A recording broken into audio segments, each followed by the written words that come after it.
არის იმის ალბათობა, რომ ჯასტინ გეიჯი ილია თოფურიას შეხვდეს თეთრ სახში. რას ფიქრობ, ვინ გაიმარჯვებს? ნუ მე მინდა გეიჯიმ გაიმარჯვოს. ეს რთული ბრძოლა იქნება, მაგრამ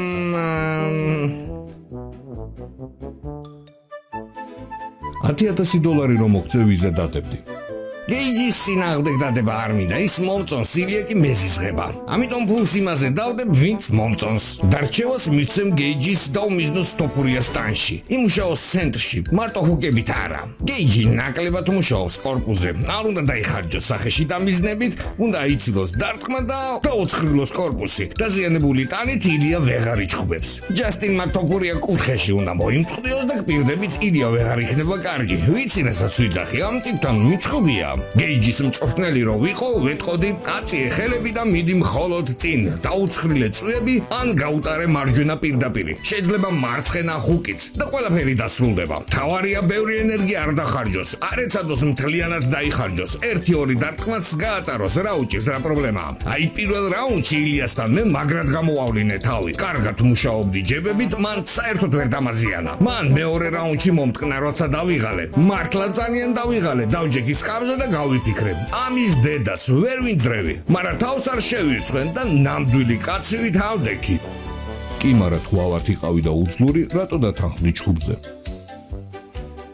ბრძოლამდე 9 დღით ადრე ავად გავხდი. ამიტომ მეორე რაუნდში კაცურად უძლებდი და მივდიოდი მაინც წინ. ჩემი ჯებების გამო ილია მიზანში ვეღარ მახვედრებდა. ყველაფერი ხელებში მხვდებოდა, ან მხრებში. ეს სულ არ იყო მტკივნეული. მეთქი ასე მირტყი, რამდენიც გინდა. მოკლედ პირველ რაუნდში სახეში ვერ მარტყავდა და თუ მხვდებოდა, ვერ ვგრძნობდი. მან მეორე რაუნდში მცემა. როცა ვერ ვგრძნობდი ვეღარაფერს, ვერც ხელებს, ვერც ფეხებს, პირველში მაგრად ვიბოქსავე. კი, მაგრამ შენი ხომ წააქციე, ზურგზე დააჭედე, მაგარი იყო.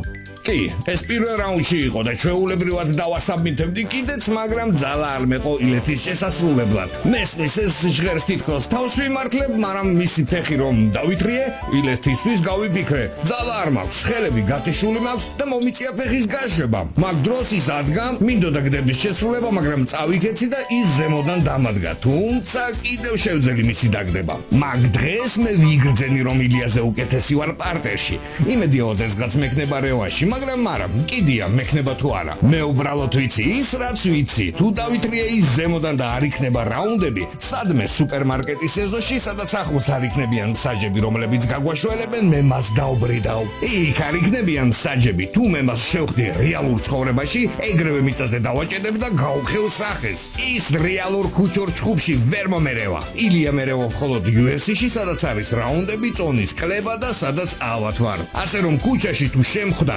პირდებით რომ დავლეწავ. მერაბდუალიშვილი რო დამარცხდა, შენ ზეიმობდი. ეს იანის შტამბეჭდავი გამოსვლა იყო. სასიამოვნოა დივიზიონში ცვლილებების ნახვა. მე ძალიან მიყვარს მერაბი და ვძმაკაცობ მასთან, მაგრამ ქრისტიანი ძმაკაცის კომაგობა იანის წინააღმდეგ ცოტა მიჭირს. პიატორს კარგად არ ვიცნობ, მას ერთხელ ვესაუბრე ტუალეტში, უხერხული იყო. ჩვენ ვსავდით და მე ველაპარაკებოდი. ის რაღაცას მეუბნეოდა რუსულად, არ მესმოდა, თუმცა მხედველობითი კონტაქტს მაინც არ წყვიტავდი და ვაგრძელებდი. შეუსწავლებ ბოზიშვილი ვიყო. კლეო! ნუ აფსავ ჩემს ზიზიატოფლებზე. ხოდა ამ შეხვედრის მერე მე მიყვარს პიოტორი. მასზე ცუდად არ ფიქრობ. მერაბთან ბრძოლისას მას ძალიან ვაკვირდებოდი და მოიგო კიდეც. კი, მოიგო, თუმცა გაიკეთა წელზე ოპერაცია და მენეჯერები იძახიან, რომ ის ზაფხულში დაბრუნდება. საინტერესოა, დაიწყებს მალე ვარჯიშს და მართლაც დაბრუნდება ზაფხულში. ნახოთ. იცით, მე ვლოცლობ, მას სერიოზული ტრავმა არ კონდეს, ღმერთმა დაიფაროს იანის წელი. მოდით ბიჭებო, ერთად ვილოცოთ პიოტორი რომ გამოჯამრთელდეს. ღმერთო დიდებულო, დაიფარე პიოტორი, დაიფარე და დალოცე ჩემპიონი. თქვენ ხომ თვლით ძმებო რომ იეღოვამ გადაგარჩინათ? კი, აზია ბაზარი ძმა, აბარა. მაშინ გავიცნოთ ერთმანეთი.